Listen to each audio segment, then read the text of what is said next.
A Touch of Necromancy Part 3. Thanks to Hilda's insistence on their innocence, and Delilah's mention of their earlier dinner with the town's first lady, Miss Blackstone, Sheriff Rhodes was content to take their general statements of the trio for now, until he spoke further with Miss Blackstone. Dylan had accompanied as Hilda had called him directly. After making sure Laverius and Caliban would survive, he left with Sheriff Rhodes and his 2 deputies. It was now 1 in the afternoon, and the full group of 5 stood before the Library of Eternity, located in the basement of the Nightingale Museum of History. The entrance was an unassuming plain wooden door with a worn brass doorknob. "I expected more," said Caitlin. Prince Reginald Harmel, a Fey prince of the Autumn Court and youngest of 3, snorted. "Indeed," he said, "what better way to dissuade robbers than to make the entrance to the vault obvious?" Caitlin tilted her head to the side. "But you can't get in without a key, so what does it matter?" "Can't and shouldn't are 2 very different things, Miss Green," responded Prince Reginald, a theory I have no interest in testing. Then, giving her his full attention, "Based on your previous career pursuits, that is a concept you are fully aware of." Caitlin smiled at that. She and Dakota had helped the museum with security issues in the past. "Any advice?" asked Dylan. "Don't die," said Prince Reginald. "The vault loves collecting souls." He turned to leave, but stopped for a moment. "It also knows what you want. More importantly, it will try and stop you from getting it." He then proceeded to leave them to their own devices. "Lovely man," said Delilah, perhaps a touch melodramatic. "Probably because he's stuck cleaning up the bodies that don't make it out," offered Caliban. Everyone gave Caliban a look. "I said what I said," stated Caliban before heading closer to the door. "At least he gave us something. Just wish it had been more," said Laverius. He was currently sporting sweats and a baggy shirt. They were easier to remove if he had to transform quickly. His suit from the previous night was currently at the dry cleaners. "We'll have to make do regardless," said Delilah before trailing after Caliban. The remaining 3 followed suit. Delilah presented the key to the door, holding it like a talisman as if trying to ward off evil. The door's edges emanated a glowing light before going dark. The door opened inward of its own accord into nothingness. An endless void stood before them. "Well, that's not ominous," muttered Dylan. He then handed out a small food box with the Witch's Brew logo. "What's this for?" asked Laverius. "Healing donut," said Dylan, "a gift from my mother." Delilah smiled at that. She can bake healing magic into her food. Dylan nodded. "Some arcanists use talismans. She uses recipes." Everyone placed theirs in a small backpack that Caitlin had provided to everyone. The packs also contained water, granola bars, and a mini first aid kit, as no one was sure what they would find after entering the library. "Come along, everyone," said Delilah, stepping in first. With a shrug shared between Laverius and Caliban, the 2 men followed after. "We could just leave," said Caitlin. "We could," agreed Dylan, "but that's not who we are." The 2 then stepped inside as well. The Library of Eternity separated them. Laverius and Caitlin's footsteps echoed off the Pentelic marble of the Parthenon. The building was whole, pristine even. The 2 of them stopped in the inner chamber and stood before the golden statue of the goddess Athena. Her spear and shield were at her side, a serpent wrapped around her right outstretched arm partially resting in her palm. A small owl rested on her left shoulder. "So what's the plan?" asked Laverius. "Not die, remember. Or did you already forget Reg's advice?" said Caitlin. Laverius chuckled. "I'm pretty sure the Fey Prince of the Autumn Court loves being called Reg."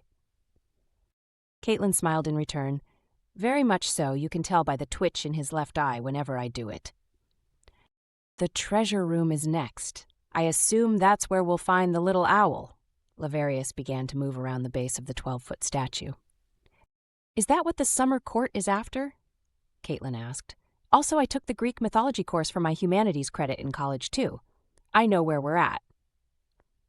"No, to the first part," said Laverius, "but we owe it to someone for the information they gave us." Laverius turned to Caitlin.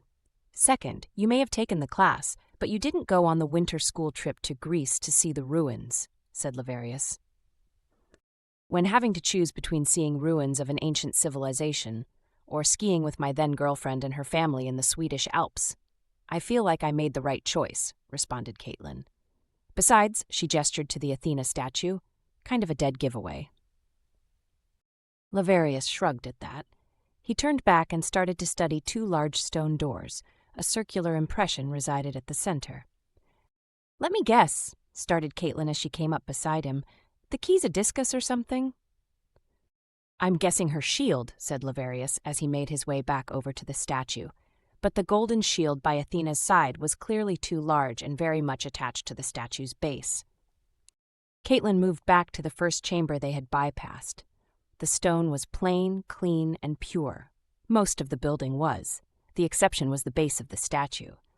She then returned to the statue and began feeling and inspecting the base more closely. "What are you doing?" asked Laverius. "Looking for a button or release of some kind," said Caitlin. "Like a rogue from Dungeons and Dragons?" "No, like Lara Croft from Tomb Raider," said Caitlin, just as she felt a loose section at the base's center. An owl in flight.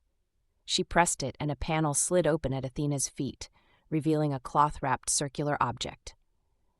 Laverius snatched the object out, then grabbing his sister's arm, hastily pulled her clear of the base. Caitlin rolled her eyes. "What did you think would happen once you grabbed it? A fireball spell would go off, or a giant boulder would roll over us?" Laverius didn't respond, just waited in silence. That's when they heard it. A click and a stone door slid down in place, sealing off the exit.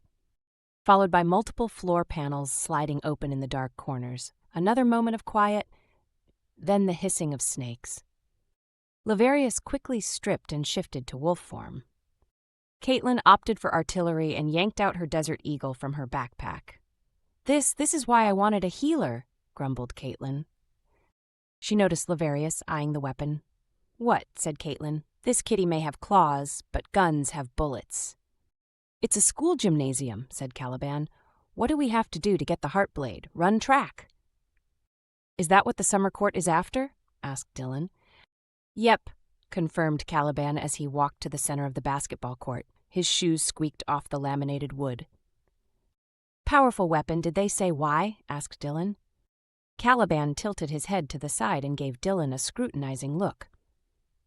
Dylan nodded. "Right, Faye, never mind." The sound of hooves clomping on the floor had both Caliban and Dylan turning sharply to the loud noise reverberating off the large room. Clomping toward them was a massive, brown-haired, 8-foot-tall, large-horned minotaur, an equally massive axe strapped to its back. The only thing stopping the two of them from running backward was the fact the beast was wearing gym shorts, a black tank top, and a baseball cap, with a silver whistle hanging around his neck. He stopped short of each of them. A smile spread across his face. "Gentlemen," he said with a clear note of joy in his voice, "let the games begin." Delilah's power fed. It kept feeding. She was in a cemetery, roving with the undead, zombies, ghouls, and vampires alike. Each of them approaching her from the darkness, from their graves, from the low fog surrounding her. Each attempted to feed on her, but she was a necromancer and her magic fed on them. The necrotic energy that granted their existence was the very arcane energy that coursed through Delilah's blood, and her magic was far hungrier.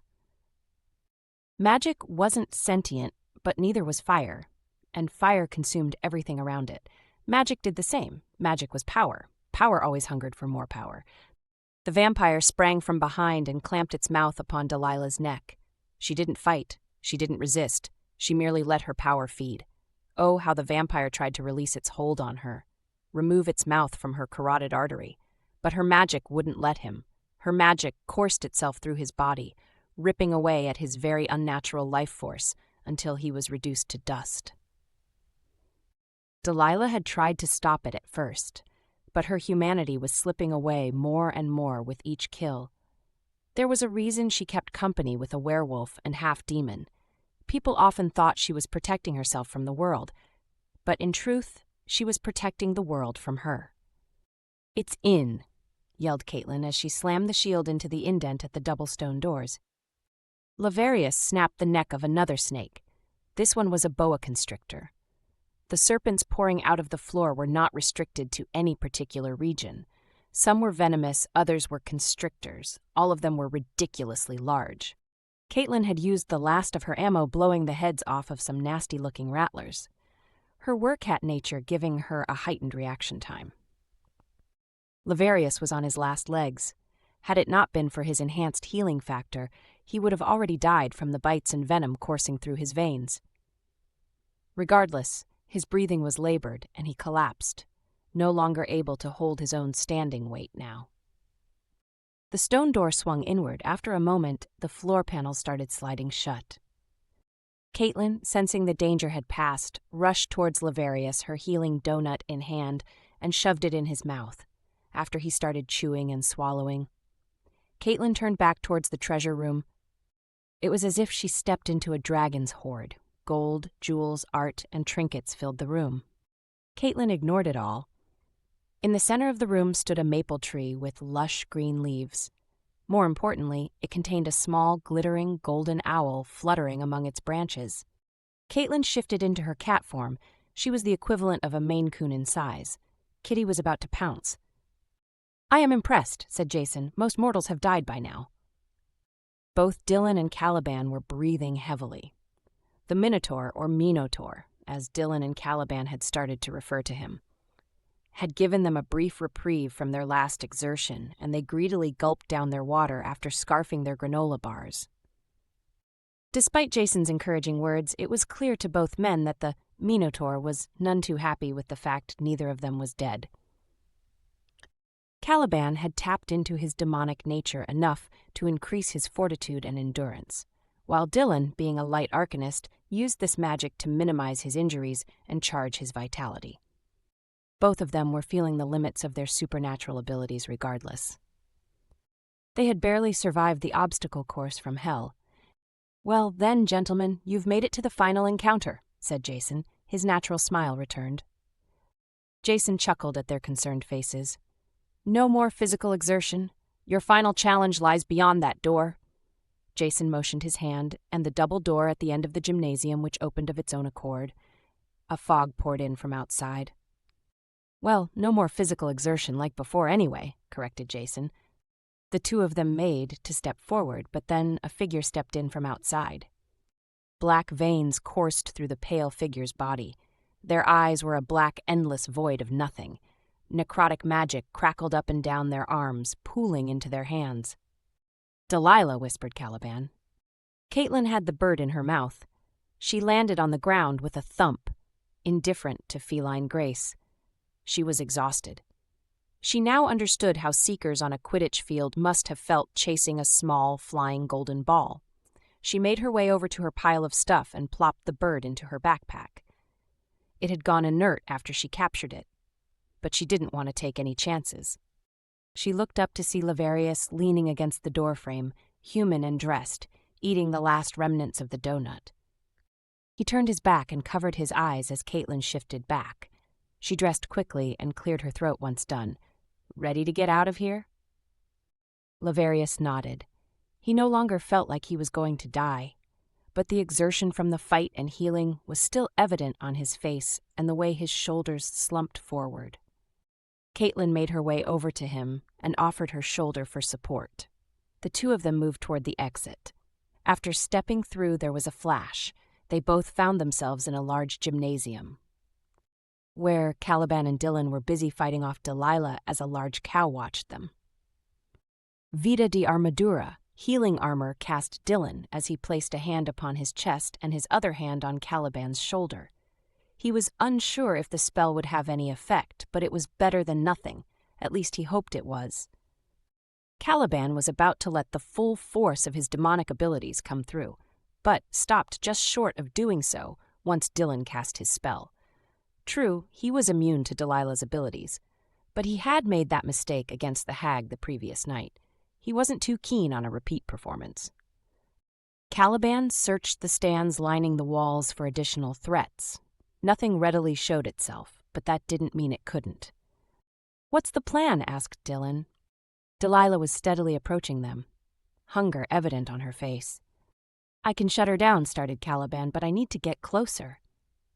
Dylan nodded. Hohadaloo's blade of light. A glimmering sword of pure white arcane energy formed in Dylan's left hand. Caliban's eyes narrowed. "You can't kill her," he snapped. Dylan rolled his eyes. "I won't. Light magic can't harm the living." He then charged forward. Laverius had collapsed on the gymnasium floor. The donut and his regenerative abilities had worked to resolve the physical damage, but his body was spent. Faster healing didn't mean faster recovery. If anything, it took longer to recover. All the magic did was force the body to heal itself quicker than it normally could, amping up red blood cell production for clotting wounds and regrowing damaged bone and tissue. He wanted to call out, but it took everything he had not to pass out. Caitlin stormed over to the Minotaur. "Hey," she snapped. "What's going on here?" she demanded. The Minotaur turned and smiled at Caitlin's approach. "Why, hello, how may I help you?" His tone suggested a certain eagerness that Caitlin had no interest in entertaining. "Yeah, no, not happening," said Caitlin, holding up her left hand to present her engagement ring. "Listen here, cowboy, what's up with the Sith battle going on over there?" Jason turned back as he watched Dylan parry and thrust his light blade about, deflecting blasts of necrotic energy as Caliban slowly circled closer towards the necromancer arcanist. "The final challenge for the Bladeheart," said Jason. "The last one standing receives the prize." "And if they don't kill each other?" asked Caitlin. Jason's smile widened at that as he unharnessed his great axe. "Oh, don't worry, someone will die today." Delilah was losing herself to her power. She was aware of Caliban approaching from behind, but was more focused on Dylan. His very magic was an affront to her arcane talent. Darkness and light. Life and death.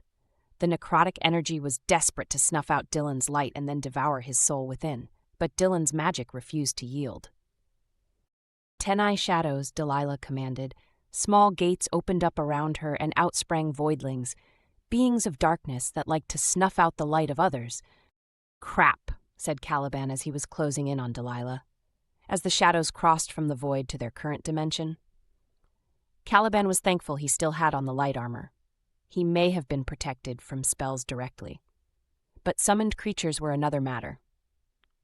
Worse, Delilah showed no signs of slowing. Such a massive spell should have noticeably weakened her. Instead, she seemed revitalized. Caliban couldn't afford to keep wasting time. He charged in and wrapped Delilah into a bear hug. Delilah screamed, and the newly summoned shadows drifted towards Caliban, each of them desperately trying to bypass Dylan's protection spell. Delilah was channeling her own power into Caliban as well. Within seconds, the light armor dispersed into nothing. But seconds was all Caliban needed to shift into full Cambion form and nullify Delilah's magic. "Lose daylight," commanded Dylan, affixing a miniature sun above both Delilah and Caliban. The shadows that had been encircling Caliban and shredding his protection found themselves driven back temporarily. Dylan fell to the ground.